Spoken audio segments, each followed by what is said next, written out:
If you've ever spent 3 hours analyzing a text message that was probably fine, or replayed a conversation from 5 years ago trying to figure out what you should have said, your brain isn't malfunctioning. It's actually doing exactly what it was designed to do.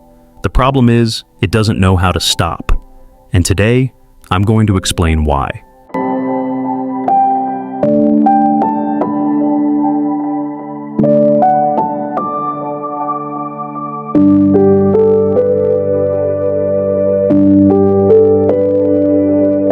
Maybe it looks like rereading your own email 4 times before sending it, or rehearsing a phone call in your head, including possible responses to things they haven't even said yet. It's Googling symptoms at midnight and convincing yourself of the worst. It's going to bed exhausted and somehow still unable to stop thinking. It's analyzing someone's tone, their word choice, the 3-second pause before they answered, and building an entire theory about what it meant. And the worst part? You've judged yourself for this, called yourself dramatic, obsessive, too in your head. You've watched other people make decisions in seconds that would take you days, and you've wondered, what's wrong with me? Why can't I just let things go? But here's the truth. Your brain was never taught how to let go. It was taught that thinking harder meant staying safer. Here's what I want you to understand. This didn't come from nowhere. There's real psychology behind why your brain treats every small thing like a puzzle that needs solving. It goes back to your childhood, your nervous system, and survival patterns you developed before you even had words for them. And once you see the mechanism clearly, everything changes. Not just this one thing, but maybe a lot of things about yourself you've never fully understood. If anything I've said so far has made you feel like someone finally gets it, like maybe you've been carrying something heavy that you didn't know how to name, I want to ask you something. Hit subscribe, not for me, for you. Because this channel is for the people whose brains never stop running, who've spent their whole lives exhausted by their own thoughts and wondering if they're the only one. You're not. And you deserve a place that helps your mind make sense. And if someone came to mind while watching this, someone whose brain works like yours, send this to them. Sometimes the most powerful thing you can do is let someone know they're not alone. Okay, let's get into the why.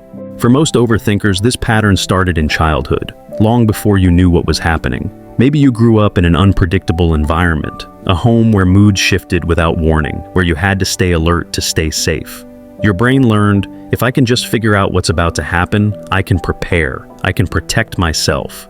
Or maybe you grew up with high expectations, spoken or unspoken, where mistakes weren't just mistakes, they were failures. So your brain learned to run every scenario in advance, to triple check, to anticipate every possible flaw before anyone else could find it.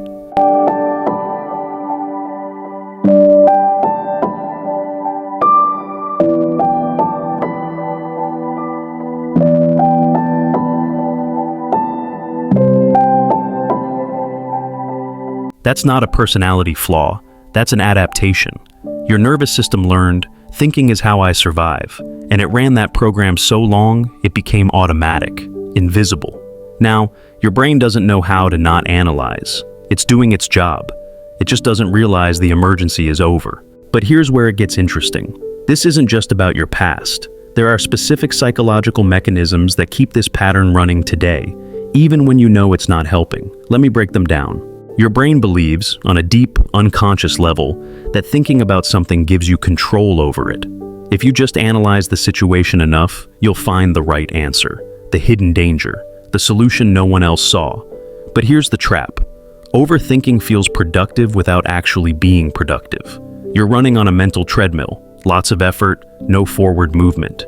Your brain mistakes activity for progress, which means you're not obsessive. You're seeking safety the only way your brain knows how.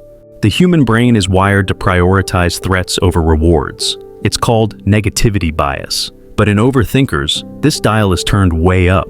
Your brain scans for problems the way a smoke detector scans for fire, except it's too sensitive. A casual comment from a coworker? Threat. A friend's delayed response? Threat. Your own awkward joke from 2017? Somehow still a threat, which means your brain isn't broken. It's overprotective. It's trying to keep you safe from dangers that mostly don't exist. Research shows that overthinkers often score high on something called intolerance of uncertainty. It's exactly what it sounds like. Your brain experiences not knowing as deeply uncomfortable, almost painful. So, what does it do? It thinks, and thinks, and thinks, trying to create certainty where none exists. That text that hasn't been answered yet? Your brain can't tolerate the ambiguity, so it invents stories to fill the gap, usually worst-case stories, because at least those feel prepared for, which means you're not paranoid, you're just allergic to open loops. Here's something most people don't realize. Rumination is a habit. It's a neural pathway your brain has walked so many times, it's become a default. Something mildly stressful happens, and your brain automatically starts looping, not because it's useful, but because that's the route it knows. This is actually good news, because habits can be changed, but first, you have to see the loop for what it is. Not insight, not problem solving, just a well-worn groove your brain falls into. You've probably heard all the advice, just stop overthinking. You're making it worse, let it go. And you've probably thought, wow, thanks. I never considered simply not thinking. Revolutionary. If it were that easy, you would have done it years ago. Here's what that advice misses. You can't just decide to stop a pattern your nervous system has been running for decades. Overthinking isn't a choice, it's a reflex. You don't need to fight your brain. You need to understand it, and then slowly teach it that it's okay to rest.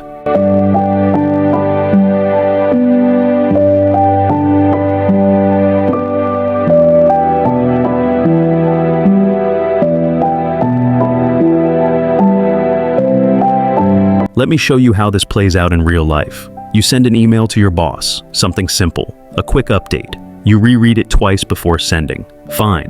10 minutes later, you reread it again. Was that wording weird? Did thanks sound too casual? Should you have said best regards? An hour passes. They haven't replied. Your brain starts, did I say something wrong? Are they annoyed? Did I miss something obvious? You reread the email for the 5th time. Now you're finding problems that weren't there before. That sentence sounds passive-aggressive. Why did I phrase it that way? By afternoon, you've constructed an entire narrative. They're frustrated with you. They're questioning your competence. That email was a mistake. Then they reply, great, thanks for the update. 5 words. Completely neutral. And your brain spent 4 hours in a courtroom prosecuting you for a crime that never happened. That's not anxiety. That's an overactive protection system doing its job, badly. So, what do you actually do with a brain like this? Here are a few shifts that work with your wiring instead of against it. When you catch yourself spiraling, say, out loud if you can, this is a loop. My brain is doing the thing. You're not trying to stop the thought. You're just labeling it. This creates a tiny gap between you and the loop, and that gap is everything. When you're stuck on something, ask yourself, will this matter in 10 minutes? 10 months? 10 years? Most things that feel urgent right now won't even register in 10 months. Your brain is treating a minor moment like a major event. This question helps recalibrate. This sounds strange, but it works. Give your brain a designated time to overthink.